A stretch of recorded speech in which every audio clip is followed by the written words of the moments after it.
Please welcome Congressman Emanuel Cleaver II.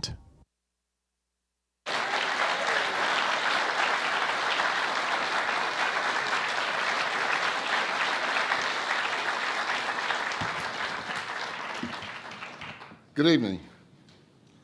As the member of Congress representing Independence, Missouri, Harry Truman's home, I've spent a lot of time over the years just thinking about President Truman's legacy. When people think about Harry Truman, some remember his defense of democracy. Some remember his fair deal in the face of economic uncertainty. Tonight, we'll all remember his humanity in the face of discrimination. And when I think of Harry Truman, I'm also reminded of Joe Biden, who joins us here tonight. Well, when I think about Harry Truman, I'm reminded that there are a lot of similarities. Both men came from working class backgrounds, and they used grit and determination to ascend to the presidency. They were drawn to public service not by ego, but the need to go. They swore their oaths as Americans, and they lived as Americans. During their time, mothers, fathers, sons, and daughters found themselves in a global war. Now, generations may divide, but decency unites Truman and Biden. President Biden's commitment to the working class, affordable education, and social equality embodies President Truman's view of the fair deal, and it calls us to build back better. You never heard that term before? I'm creative.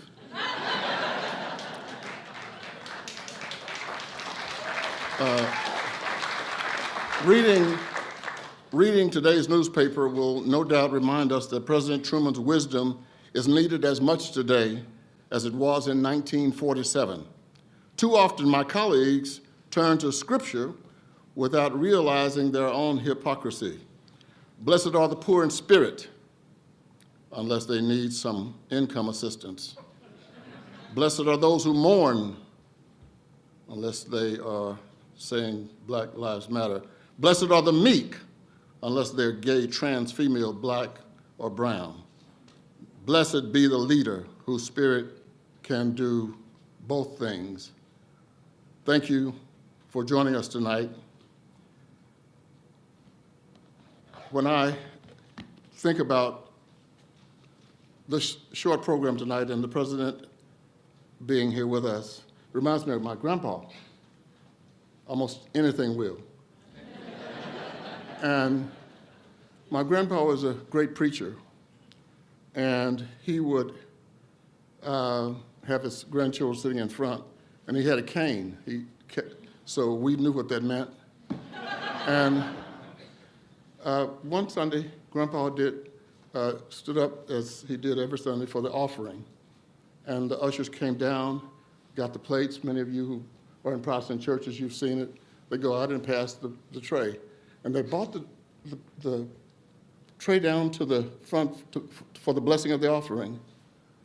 And Grandpa said, "Get it out of here." And everybody looks quizzical. I said, "Get it out of here. Get those plates out of here right now." And so they turned around to leave, and one of them had enough gumption. He turned around and said, "Pastor Cleaver, why do you want us to get it out of here?" He said, "Because it's tainted. This is a tainted offering." And they said, "What do you mean it's tainted?" He said, "It tain't enough."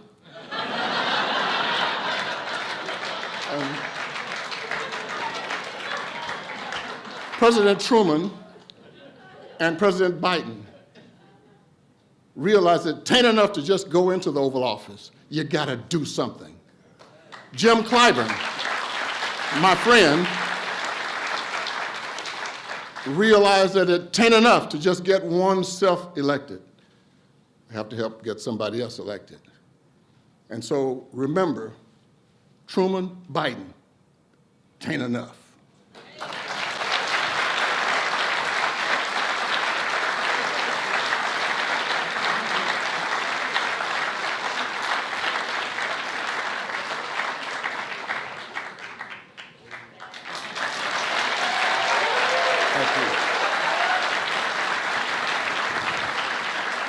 Thank you. Thank you very much. I hope I'm enough. Good evening to all of you, and thank you for joining us as we gather to celebrate the civil rights legacy of the 33rd President of these United States. I've spent a great deal of my 30-plus years in Congress reflecting upon the consequences of Harry Truman's presidency and its impact on our nation's pursuit of a more perfect union. President Truman's heritage would suggest that he would be an unlikely champion for civil rights. He grew up in a segregated town in Missouri, in a family of slave owners, and among friends who were adherents to white supremacy. But when he learned of the fate that had befallen Sergeant Isaac Woodard, Jr., a decorated Black World War II veteran who, upon being honorably discharged, was traveling home to Winnsboro, South Carolina, President Truman experienced a Saul to Paul transformation. Sergeant Woodard, while proudly wearing his uniform, adorned with combat ribbons, had been brutally attacked and intentionally blinded by police officers in Batesburg, South Carolina.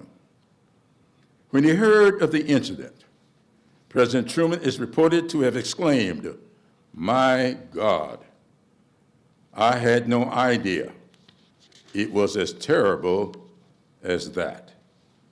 We have got to do something." He followed that explanation by stepping outside his comfort zone and becoming the first president to address the National Conference of the NAACP, signing Executive Orders 9980 and 9981, which desegregated the armed forces and the federal workforce, and appointing the first federal commission to address the issue of equal treatment and fair play. In short, he shaped a more perfect union. Tonight, 75 years and 13 administrations later, we are honored to have with us another president who is not afraid to step outside of his comfort zone. Not unlike Truman, our 46th president, Joseph Robinette Biden, is constantly underestimated by the pundit class. According to them, he could not win the presidency. The headlines were not all that different from that iconic headline, "Dewey defeats Truman," in the November 3rd, 1948 edition of the Chicago Tribune. Like Truman, Joe Biden has proved the naysayers wrong. When he came into office, prognosticators opined that it would take years to regain the jobs and economic footing lost during the once-in-a-century coronavirus pandemic, and an inept response. President Biden responded with the American Rescue Plan that put shots in arms, reopened schools, and cut child poverty in half. It spurred an historic and equitable economic recovery. The bipartisan infrastructure law that provides long overdue funding to repair roads and bridges, provide much needed public transit and high-speed rail, makes the largest investment in clean drinking water in American history, and help ensure every American has access to affordable, high-speed internet. The CHIPS and Science Act that is bringing semiconductor manufacturing back to American soil and creating regional tech hubs to ensure Silicon Valley's prosperity will be shared across the country. The Inflation Reduction Act, which includes historic investment in clean energy manufacturing and takes on Big Pharma to bring the cost of insulin and other prescription drugs down. The Safer Communities Act, to tighten the loopholes in background checks for firearm purchases and break the cycle of violence through crime prevention and mental health treatment investments. The PACT Act upholds our sacred commitment to our veterans by expanding health care screenings, assistance for Iraq and Afghanistan veterans, and surviving families impacted by toxic exposure. The PACT Act, thank you.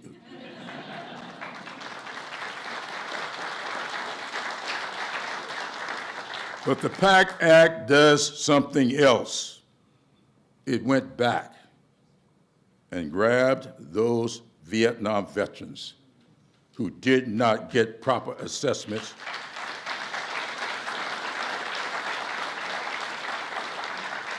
and I've talked to several in my congressional district who said to me that when the PACT Act passed, their benefits went from 15 and 20% up to 95 and 100%.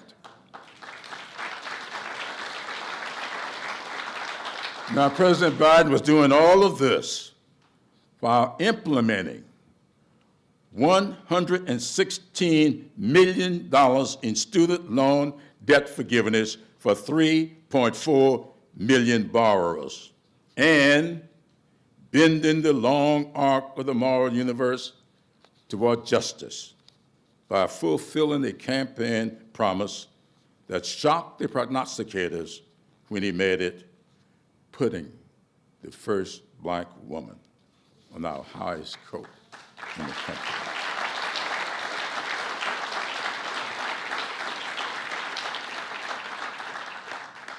President Biden has repeatedly stepped outside of his comfort zone and delivered for the American people because of his wisdom, courage, and determination. Unemployment is at a 50-year low.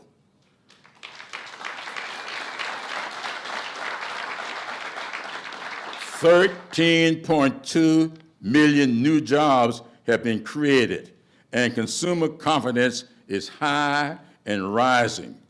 For the first time in generations, we are bringing manufacturing jobs back to America, and last month, the economy grew 2.4%, exceeding expectations, and inflation dropped to 3%. In short, Bidenomics is working. And the American people are beginning to respond.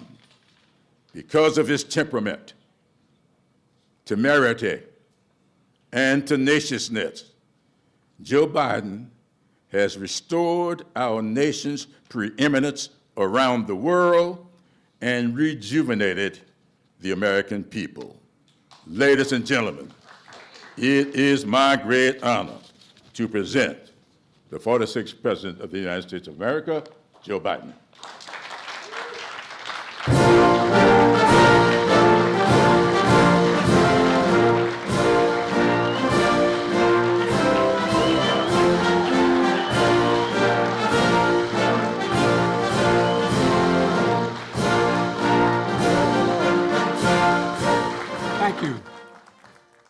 please be seated.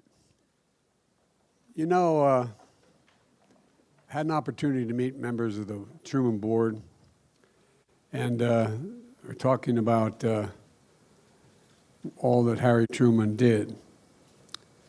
And I was reminded, and I'm going to send the Truman Library a copy of it. My grandpa was an Irishman named Ambrose Finnegan, and I lived in Scranton till the economy just drew down and there was no work. My dad was a salesperson, and we moved down to Delaware, Claremont, Delaware.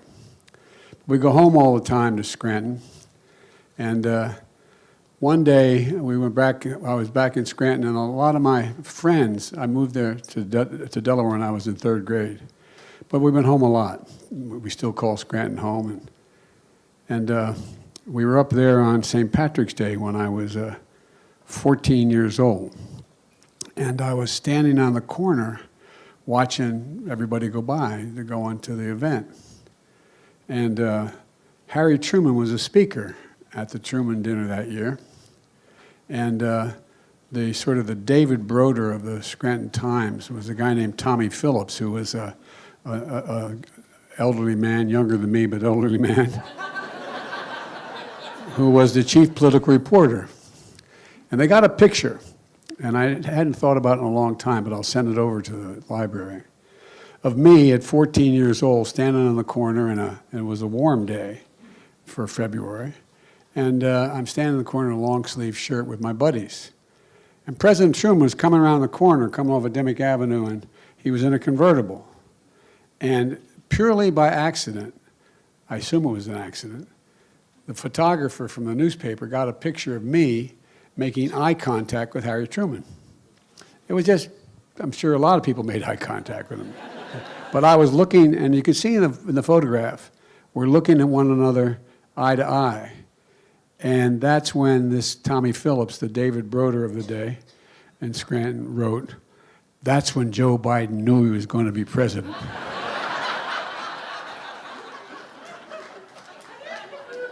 I knew I was going to be president when Jim Clyburn went ahead and endorsed me. That's when I knew I was going to be president. Thank you, Jim.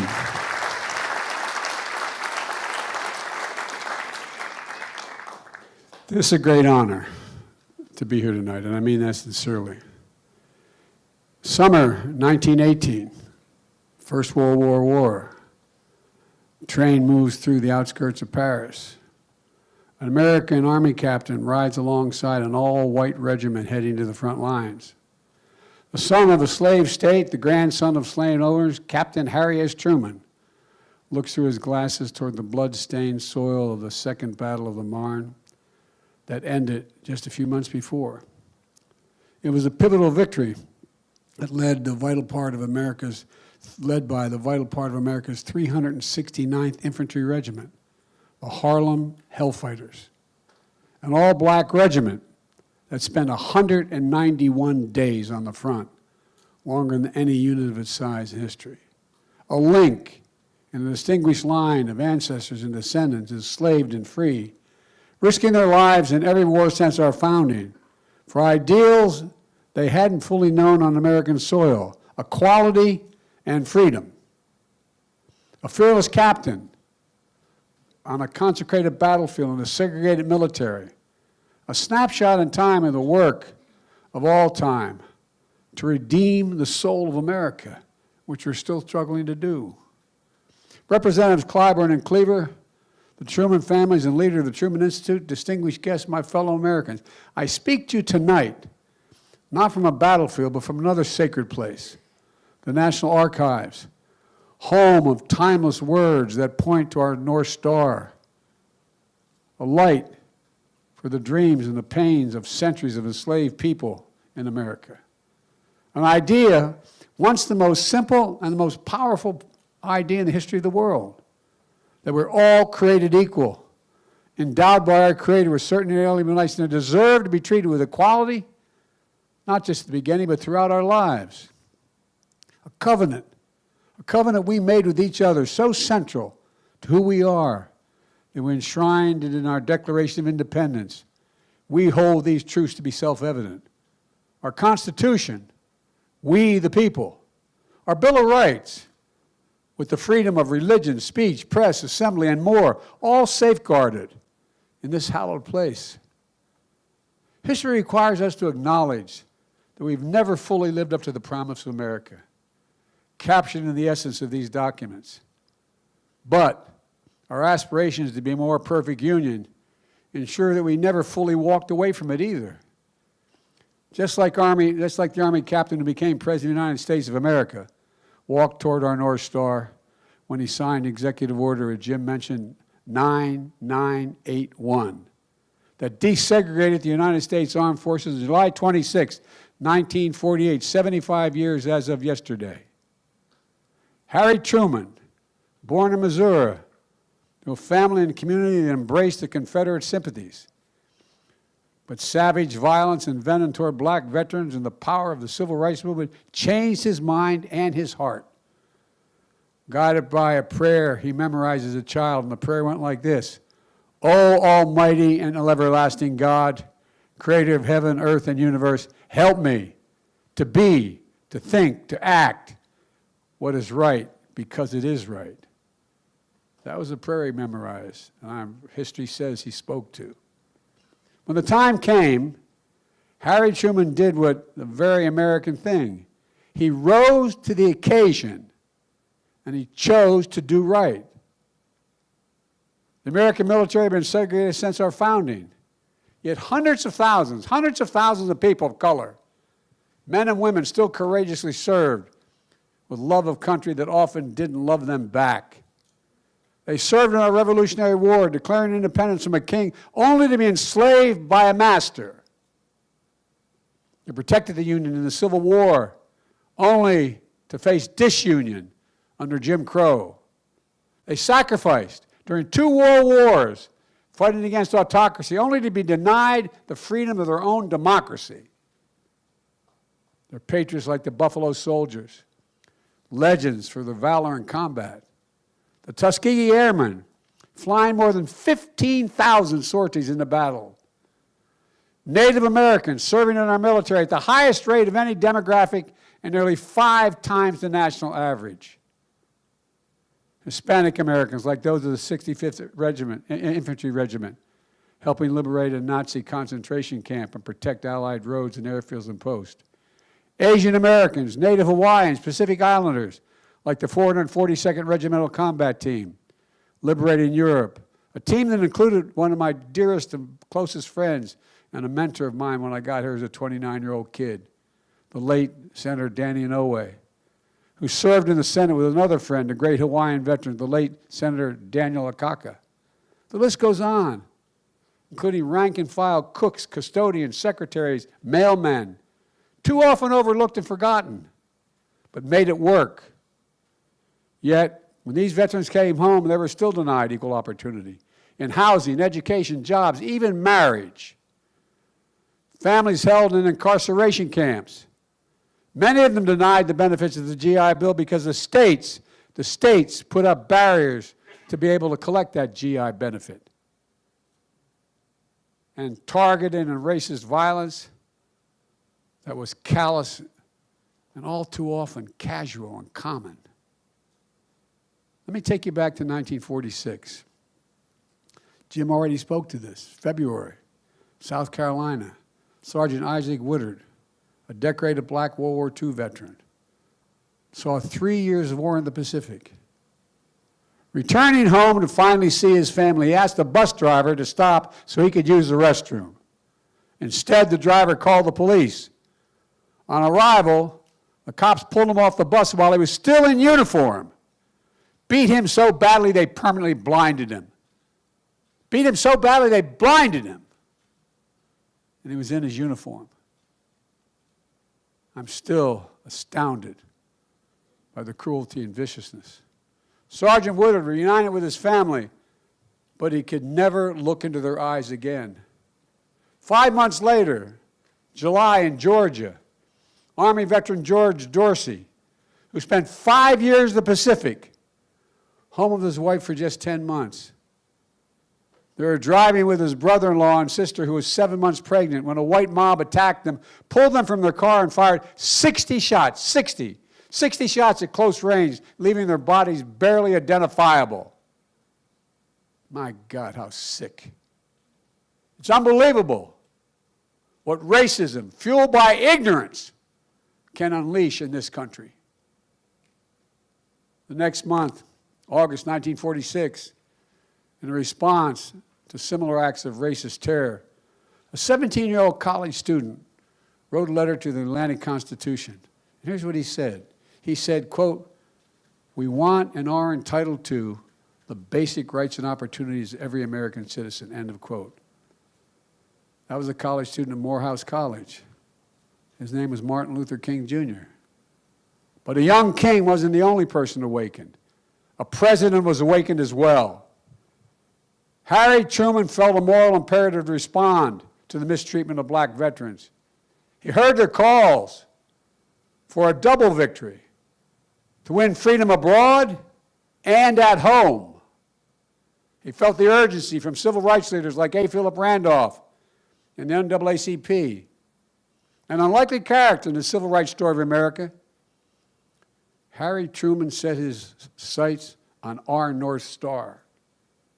He created the President's Commission on Civil Rights that issued the groundbreaking report entitled, "To Secure These Rights." That was entitled, "To Secure These Rights," condemning segregation and outlining, I should say, changes in law and policy, protecting the right to vote, prohibiting discrimination in jobs and transportation, desegregating the military, and much more. But as you might guess, the backlash was instant.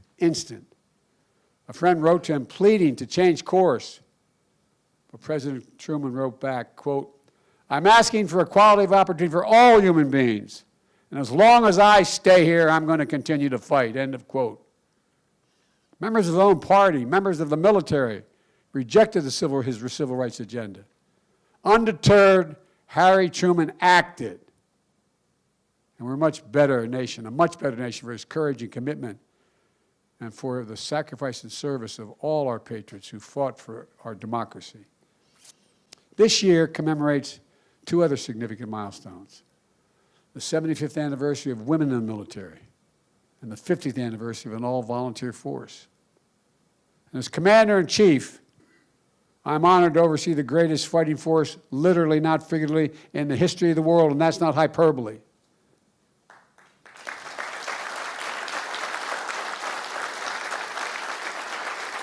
And I might add, the most diverse fighting force in the history of the world. And folks, these two points are not unrelated. More than 40% of our active duty force are people of color. 40%. About 20% are women, up from just 2% in 1948. A fighting immigrant force and those native born, hailing from big cities, suburbs, small towns, tribal communities. As our military became more diverse, it became stronger, tougher, and more capable. Proving our diversity is a strength, not a weakness, a necessary part of our warfighting, our deterrence, and our successful military operations.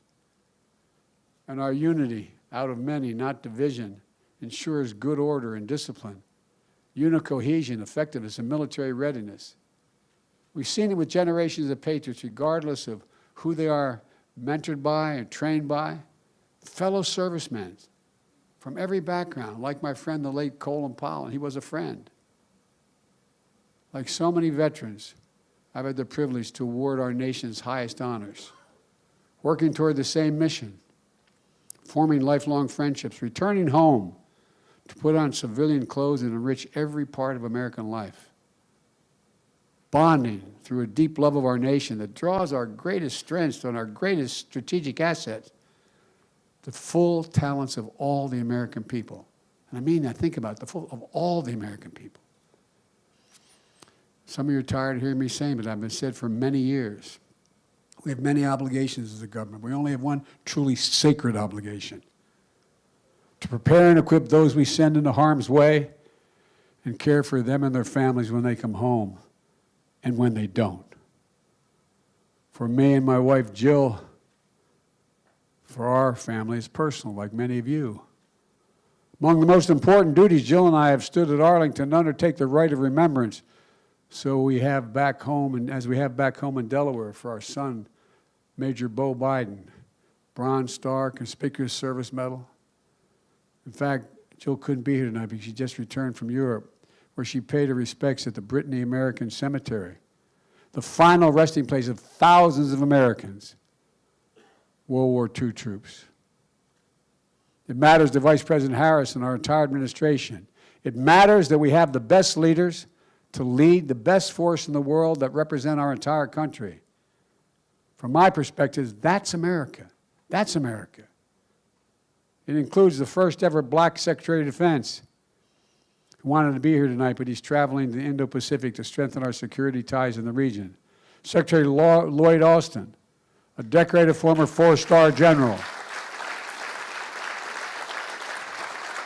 A war fighter with more than 40 years of service, embodying the very spirit of why we're here tonight. There's Deputy Defense Secretary Kathleen Hicks, a prodigious scholar and leader, the first woman confirmed as Deputy Secretary of Defense. I also got confirmed 2 four-star generals that lead our combatant commands, second and third women in the history to do so. It matters. But something dangerous is happening. I've worked across the aisle my entire career. I think my colleagues will attest to that. I have good friends who are Republicans. We disagree. A guy I disagree like the devil with, but is a decent and honorable man and does what he says, is a Republican leader in the Senate. We disagree on almost everything. The Republican Party used to always support the military. But today, they're undermining the military. The senior senator from Alabama, who claims to support our troops, is now blocking more than 300 military operations with his extreme political agenda.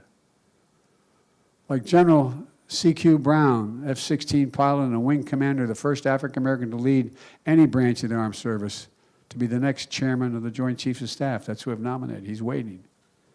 Admiral Lisa Franchetti, the second woman in our Navy ever to achieve the rank of four-star admiral, who I chose to make history again as the first woman as Chief of Naval Operations. I've also nominated other outstanding leaders of all backgrounds. We need them.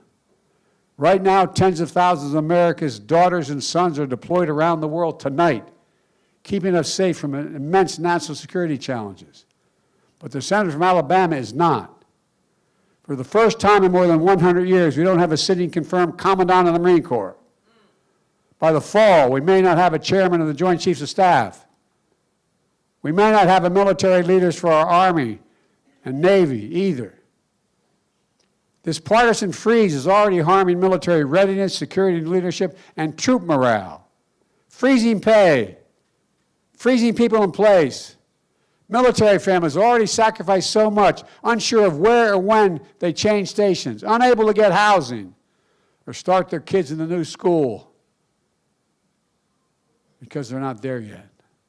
Military spouses forced to take critical career decisions, not knowing where or if they can apply for a new job. A growing cascade of damage and disruption, all because one senator from Alabama and 48 Republicans who refused to stand up to him to lift the blockade over the Pentagon policy offering servicemen and women, their families, access to reproductive health care rights they deserve if they're stationed in states to deny it. I think it's outrageous, but don't just take it from me. Hundreds of military spouses petitioned to end the extreme blockade. One spouse, referencing Senator from Alabama, said, quote, "This isn't a football game. This nonsense must..." Enough. It's time for the Senate to confirm the next chairman of the Joint Chiefs of Staff, the next commandant of the Marine Corps. It's time for service members to receive the pay and promotions they've earned and deserve. It's time for the Senate of Alabama to let these generals and admirals fully serve their country and service members care for themselves and their families. I urge Senate Republicans to do what they know is right, keep our country safe like Harry Truman. Approve all those outstanding military nominees now, now, now. Which was routine in the past, I might add. And enough of the attacks on our military. From those voices slandering the American military, saying it's becoming weak, soft, and less capable. We hear it from the senior senator from Missouri, who held his fist high and saluted January 6th, even as veterans turned, police officers protected him and our nation, as insurrectionists held a dagger at the throat of democracy. We hear it from the junior senator from Texas, who fell for Russian propaganda suggesting that their military, the Russian military, is better than ours, calling our military emasculated. Where the hell? Sorry.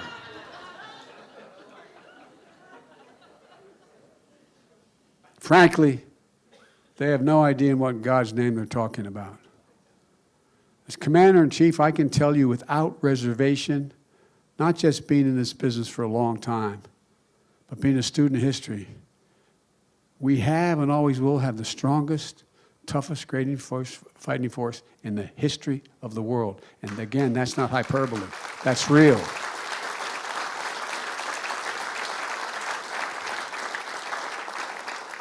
I'm sorry to go on, but as my grandpa would say, this gets my goat. Let me close with this. In June of 1865, a major general from the Union Army arrived in Galveston, Texas, to enforce the Emancipation Proclamation and free the last enslaved Americans from bondage. Juneteenth, a day that reflects the psalm, what the psalm tells us. Quote, weeping may endure for a night, but joy cometh in the morning. Last month, 2 years after I made Juneteenth a federal holiday, the first new federal holiday since Dr. Martin Luther King Day, nearly 40 years ago, I hosted a Juneteenth Congress at the White House, the beacon of our republic, I might add, built by enslaved people. Watching their descendants, students, dancers, singers perform in that lawn of the White House was spiritual. To think, thousands of black Union soldiers killed during the Civil War. Think, enslaved people remained shackled 2 years after emancipation. To think how many long nights they looked to the light and the North Star to keep the faith that despite Americans' original sin of slavery, this nation could be saved. That is patriotism. That's patriotism. During that powerful concert, we heard the great Jennifer Hudson sing from her soul about the glory that will come and echo an anthem of a movement. I can't sing, so I'm not even going to try. But I'll quote, it's been a long time coming, but I know a change is going to come. Oh, yes, it will. That's what happened 75 years ago when an American president chose to do right. And that's what we commemorate tonight. A forward march in our own lives, in the life of the nation, toward the North Star, the idea of America that beats in the heart of all of our people. I know we'll do this. I've never been more optimistic about America's future. Let us reflect and repair. Let us rise to the occasion and redeem the soul of this nation. Treat each other with decency and respect. Change the dialogue. Let's remember who in God's name we are. We're the United States of America. And there's nothing, think about this, literally, there's nothing we've ever set our mind to we haven't accomplished. Nothing, ever, if we decided we're going to do it. Nothing beyond our capacity when we act together. So let's reach out even to those who have less than generous.